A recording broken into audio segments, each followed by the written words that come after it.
जय आज के आनंद की गोपियों का दिव्य निश्चल प्रेम।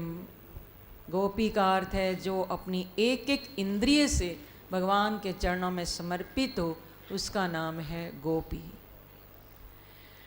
पर गोपियों को जब ये थोड़ा सा अभिमान हो गया, या भगवान लीला करना चाहते थे, ऐसे समझो कि भगवान, अब जैसे अर्जुन को मोह थोड़ी ना हुआ था, भगवान ने गीता का ज्ञान देने के लिए अर्जुन के मन में मोह पैदा कर दी। जब गोपियों को अभिमान हुआ तो जैसे भगवान ने देखा कि अब गोपियां अपने में ही लीन हो गई हैं, इन्होंने मेरा ध्यान छोड़ दिया।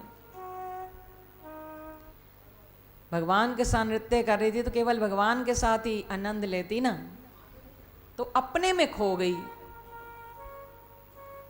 कि मैं कितनी भाग्यशाली हूं, सबको छोड़कर कन्हैया मेरे साथ नाच रहे हैं, मेरे साथ नृत्य कर रहे हैं। बस अभिमान आया और उसी समय एट द सेम टाइम भगवान श्री कृष्ण वहां से अंतर ध्यान हो गए, राधा रानी को लेकर अंतर ध्यान हुए।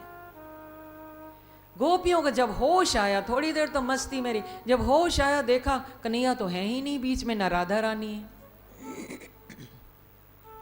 राधा रानी को लेकर अभी तो आप भूमिका सुन रहे हैं कि गोपी गीत प्रकट कैसे हुआ। राधा रानी को लेकर भगवान श्री कृष्ण आगे बढ़ रहे हैं वन की ओर।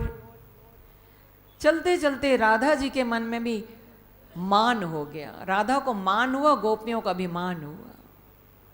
राधा को मान ये हो गया राधा रानी को कि देखो सारी सखियां गोपियों को छोड़कर कन्हैया मेरे साथ है। तो ऐसा मान हुआ कि आगे चलकर कहने लगी मैं तो थक गई हूं, अब मेरे से चला नहीं जाता, अपने कंधे पे उठाकर मुझे लेकर जाओ। मतलब सेवा करानी चाहिए राधा रानी ने। यूं तो भगवान राधे की सेवा करते ही हैं, आप देख रहे हो सेवा कुंज में राधा रानी के भगवान हमारे ठाकुर जी चरण सेवा करते हैं, आज तक करते हैं। क्योंकि जब ये रास हो रही थी तो अभी तो महारास जब होगी वो 6 महीने की रात्रि हो जाएगी। उस महारास को देखने के लिए तो शिव भोले भी गोपी बन के आते हैं, इसलिए गोपेश्वर के रूप में विराजमान हुए ब्रज में। वो भी कथा सुनाएंगे आपको। हर संडे ये गोपी गीत पर कथा होगी, अभी 3 संडे तो कंटिन्यू है सत्संग, तो आप आनंद लें जैसे जैसे इच्छा होगी। ठाकुर जी की 19 श्लोक हैं, एक एक श्लोक की व्याख्या। अभी श्लोक का अर्थ तो आपको बताया ही नहीं है, क्योंकि पहला दिन तो भूमिका जरूरी है सुननी।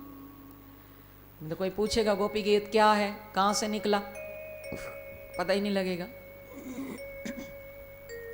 तो अब राधा रानी को जब मान हुआ कि सेवा करानी चाहिए, बोले मैं थक गई हूँ प्रभु, कन्हैया मुझे अब आप कंधे पर उठाकर ले चलो, जहाँ ले चलना है, मैं तो अब चल नहीं सकती। तो भगवान ने एक शिला पर राधा रानी को खड़ा होने के लिए बोला। जैसे शिला पर खड़ी हुई तो भगवान कहते हैं मेरे कंधे पर विराजमान हो गए हैं, तो बड़े चलिए। जैसे कंधे पर बैठने के लिए राधा रानी ने हाथ बढ़ाए, भगवान तो अंतर ध्यान हो गए, वहां से भी गुम हो गए, और राधा रानी उल्टा मूर्छित होकर गिर गई। राधे ने जब ये देखा कि कन्हैया मुझे भी छोड़कर चले गए, तो राधा रानी ने वो विलाप किया, दर्द भरा विलाप, ऐसा विलाप किया कि राधा रानी रोते रोते रोते रोते मूर्छित होकर गिर पड़ी। गोपियां ढूंढते ढूंढते कन्हैया को कि राधा रानी के साथ है कन्हैया, ढूंढते ढूंढते जहां जहां निशान दिखाई देते वहां चलती चलती गोपियां चल पड़ी खोज करने के लिए। और जब प्रभु को खोज करती करती राधा रानी को देखा, अकेली मूर्छित गिरी हुई हैं, उन पर पानी का छिड़काव किया, होश में लाई और बोले हे राधा रानी, हम तो सोच रही थी कन्हैया तुम्हारे साथ हैं, पर तुम तो यहाँ अकेली मूर्छित हो, क्या बात हुई। तो राधा रानी ने सारी बात बता दी। अब तो राधा की जो व्यथा थी, श्री राधा रानी की व्यथा का बखान शब्दों में नहीं किया जा सकता। गोपियां तो पहले ही बड़ी दुखी थी कि कन्हैया हमें छोड़कर चले गए, पर जब राधा रानी की ये दशा देखी तो बड़ा विलाप किया। तो सब ने विचार किया कि जितना हम आगे आगे जाएंगी, हमें अपने सुख की चिंता नहीं है, हमें उस कन्हैया की सुख की चिंता है।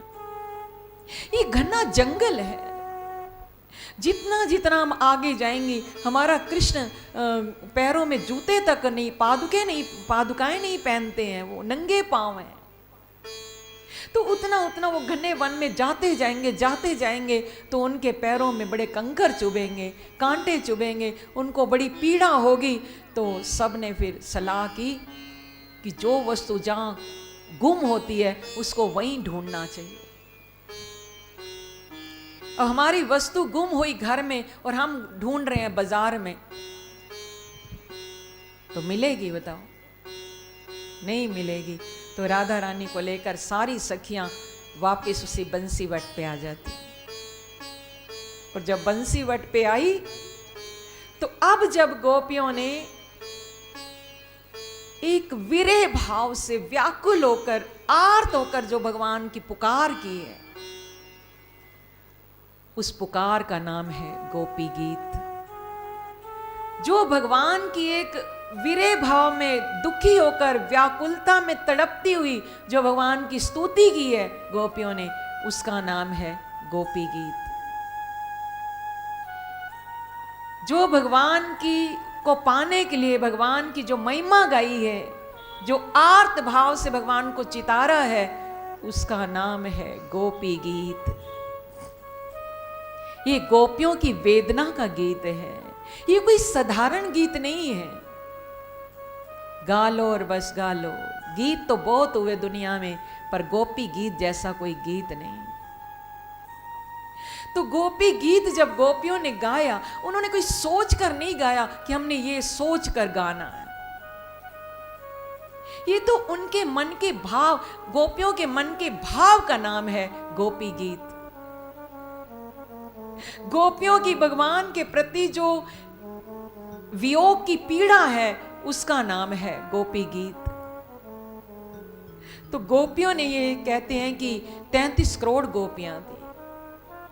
तो उन्होंने, कुछ संत कहते हैं, श्रीधर स्वामी जी ने बड़ी अच्छी टीका इस पर लिखी, शायद कहीं मिल जाए तो मैं पढ़ूंगी, अभी पढ़ी नहीं है। तो उन्होंने लिखा कि 19 ग्रुप बना लिए थे गोपियों ने।